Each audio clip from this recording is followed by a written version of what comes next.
Bonjour. Aujourd'hui, je voudrais répondre à une question qui m'est souvent posée. Vous avez un style, j'aimerais bien avoir un style. Comment fait-on pour avoir un style? Eh bien, c'est une question amusante.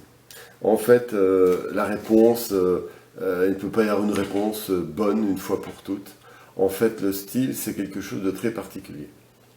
Alors, il est bon lorsque des personnes vous reconnaissent à travers un ensemble de couleurs, dans un univers poétique, dans une manière d'exprimer votre graphisme, voilà, quelque chose transparaît à travers vos tableaux qui permet aux gens de dire c'est un tel qui a fait tel tableau. Alors ça, on va dire globalement, c'est une écriture qui est très bonne quand elle est naturelle. En fait, cette écriture naturelle doit, à mon sens, s'exprimer justement naturellement. C'est-à-dire que vous aimez des couleurs, vous aimez des formes, vous avez un type d'énergie, vous aimez un type de peinture, de format, de sujet, etc.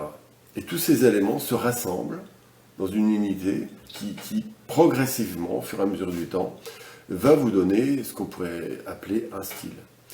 En revanche, lorsque vous le travaillez de l'extérieur, comme si vous étiez un designer qui travaille sur un logo ou sur une image, justement de l'extérieur, il y a un grand danger. Le style aura pour but de plaire, souvent, et donc en voulant plaire, on se conferme à des règles qui ne nous appartiennent plus, et donc on ne met plus en route justement cette énergie interne, que je dirais l'âme. Votre style n'est plus l'expression de la lumière de votre âme. Et à ce moment-là, le style devient une prison. C'est-à-dire qu'il devient un ensemble de codes esthétiques destinés à justement à vous mettre en relation de manière artificielle avec le monde. Voilà pourquoi le style est si dangereux. Et en même temps si positif. Parce que c'est bien d'avoir, lorsque ce style s'exprime naturellement, il démultiplie les moyens d'expression intérieure, parce qu'il y a une espèce d'écoulement entre l'œuvre et vous-même à l'intérieur de vous, entre votre âme. Et le public lui-même va être percuté plus facilement par votre âme à travers ce que vous faites. Voilà. Alors maintenant, faut-il un seul style? Alors c'est aussi une autre question amusante. Je dirais oui et non.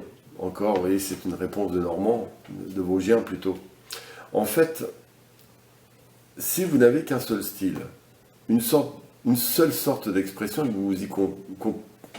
vous restez vraiment accroché à ce style, il y a un phénomène de permanence qui n'est pas possible. Seulement, la permanence n'existe pas. Ce que vous aimez un jour, vous ne l'aimerez pas un autre jour. Ce que vous aimez à une période de votre vie, vous ne l'aimerez pas à une autre période de votre vie. Pour cette raison, je crois seulement qu'il faut se laisser bercer par sa propre envie. Je reviens à ce que je disais au début. C'est votre âme qui doit décider.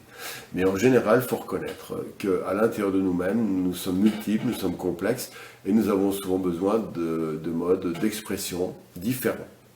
Voilà pourquoi moi j'ai mis une petite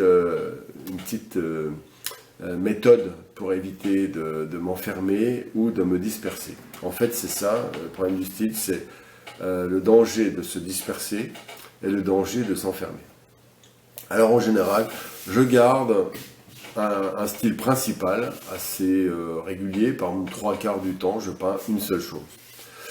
Mais même cette chose, par mes tableaux habituels que vous voyez donc sur tous mes sites, représentent 70-80%, et on va dire les 3/4 de ce que je peins. Et je garde 1/4 du temps une liberté absolue pour expérimenter plein de choses, en pastel, en peinture à l'huile. C'est à cette occasion que je vais changer des effets de matière, que je vais faire des recherches de nouveaux matériaux que je n'utilise pas, que je vais expérimenter de nouvelles techniques, de nouveaux formats. Je m'enherdirai un petit peu dans des thèmes que je n'utilise pas souvent, etc. En fait, ce quart, je dirais, dans l'industrie, ils appellent ça le recherche et développement, parce que je déteste ça, eh bien, ça permet de lancer de nombreuses sondes d'expérimentation qui même lorsqu'elles sont diversifiées et un peu perdues, finiront par revenir à votre style principal et lui donnera des petites nouveautés. Et c'est à cette occasion que vous pourrez, dans votre style principal, intégrer des microscopiques variantes. Ainsi, de fil en aiguille, votre style va évoluer, se patiner, devenir, tellement naturel que ça devient très agréable d'une part, pour soi-même et pour les autres. J'ai connu beaucoup de peintres, notamment des peintres professionnels, qui justement cherchaient à travers la pratique leur pratique de la peinture, une telle unité que, au bout de 50 ans, parfois on ne voyait pas la différence entre leurs tableaux quand ils avaient 70 ou quand ils avaient 20 ans. Et ça, je trouve, c'est un peu dommage. Le monde change, tout bouge, etc. Mais ça, c'est un point de vue. S'ils sont heureux de faire ça, moi, j'y vois pas d'inconvénient. Il n'y a pas de règle définitive. C'est plutôt un point de vue. Voilà, pour ça. Amusez-vous, surtout, expérimentez, découvrez, et puis laissez venir ce style. Ce serait mon conseil. Voilà, je crois que j'ai déjà dit. Maintenant, je vais montrer un certain nombre d'éléments que je fais, donc que j'expérimente, dans des trucs complètement différents. Voilà. Donc, juste pour illustrer ce que je viens de dire. Alors voilà, là pour m'amuser, j'ai pris une vieille toile trouée, voilà, pour faire un test.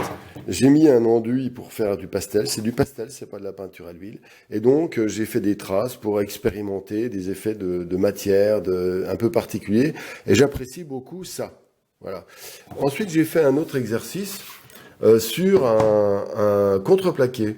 Et ça fait des effets encore différents. Ensuite, là, je me suis amusé à faire un tableau de Venise. Mais Venise n'est que le prétexte à une espèce de bouillonnement énergétique.